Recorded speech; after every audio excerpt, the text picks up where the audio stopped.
Heto na ang NBA Rason. Maingay na maingay ngayon ang performance ni Luka Doncic sa kanyang sinasabing revenge game laban sa kanyang former team na Dallas Mavericks. Nandun pa nga sa Crypto.com arena ang GM nitong Dallas Mavericks na si Nico Harrison.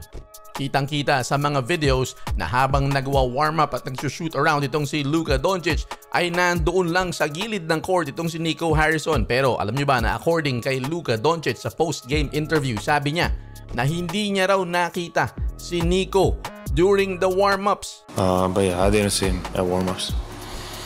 Not at all? Not at all? Just in the warm-up? Pwede nating sabihin nakafocus talaga si Luka Doncic o invisible sa kanya itong si Nico Harrison.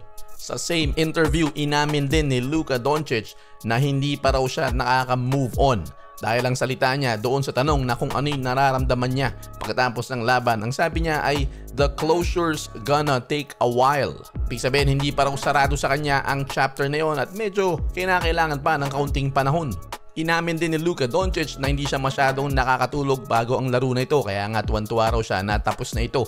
Sari-saring emosyon daw ang kanyang nararamdaman, lalong-lalo na nang makita niya yung kanyang mga dating kakampi na nakasama niya sa mga gera ng mga nakaraang panahon. Dito makikita natin na malambot ang puso nitong si Luka Doncic.